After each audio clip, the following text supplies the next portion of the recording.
So my name is Kelsi Bryant. I'm from St. Louis, Missouri. I'm a first-generation college student. I go to Lawrence University, and I will be graduating in June 2022. I use education as an escape. Just knowing that in St. Louis, there's a lot of violence. I don't know. I saw a life in St. Louis that I didn't want. I pretty much knew about college bound since I got in high school. My college bound coach at the time presented Lawrence. So I was like, okay, well, this school is really expensive, and if I don't get the full speed to full need, I definitely can't go here. But I ended up getting it. The interview went great. A few weeks later, I got the call to say like, hey, we want you to come up. We think you will be great. We're gonna give you the full speed to full need scholarship. A few days later, College Bound sent me up here by myself. It was my first time taking a flight all by myself. And when I got on the plane, I got a call from Lawrence saying like, hey, we're gonna bump up your scholarship a little bit. Kelsi was one of the students that we were able to give one of our founders grants to, which allowed her to have her financial need met. We wanted to free it up so that students could take full advantage of the Lawrence experience alongside their peers and thrive and have every chance to succeed. I look at someone like Kelsi as the perfect example of how we want this full speed to full need campaign to support our students in becoming the fullest version of themselves.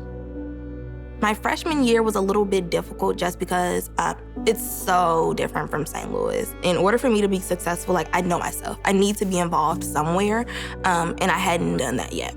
From going to U-City to here, U-City just had a lot more school pride, which made me feel connected to the community. So I created the cheerleading team. Initially, like I had 10 girls who were like, okay, I'm gonna join this team because I like to cheer too, and we don't have a cheer team. I had heard about this new student who really wanted to get our cheerleading team going. And when she came in, she kind of sat down, laid out her vision. I'm like, okay, how do I help? I mean, because I think she was marshaling the resources that she needed to get it going. She was kind, courteous, and hungry.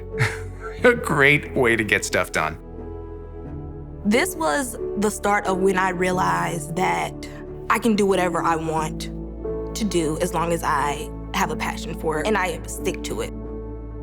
Being a Black woman in positions of leadership on this campus is hard.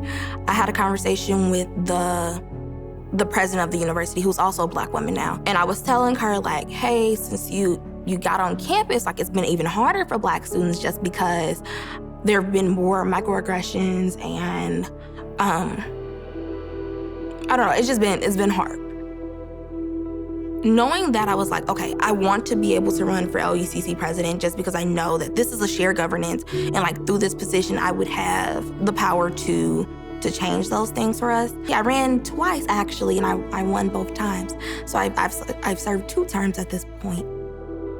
I know that, and I think it's just because, you know, people are not used to seeing a Black woman in charge, and even though we're doing great work in order to make these spaces for Black and brown students and overall just a sense of community, at the same time, you know, you're working so hard to get towards something and someone is working directly against what you're doing in order to prevent those, you know, great things to happen is really hard. Having students confront their peers is a challenging space. Diversity and equity sustains and strengthens the educational process. I think we've got to be bold about wrestling with these things. And for her to have done that so gracefully, tactfully, and diplomatically is something that will be part of her legacy. What I want to do, especially in administration, is be able to shape hopefully more than one university, but at least one university, to be a place where students are like, this place is innovative and this place supports me in every aspect of who I am, and this place has made me see, you know, my full potential. That's the type of work I want to do. She came in as a leader with clear intentions, but it's been good to see her progress over the years. She's been a student leader, she's been a community advisor as an upper-class peer mentor in our residence halls. She's founded clubs and organizations. She's someone who is in the know, right, and very influential.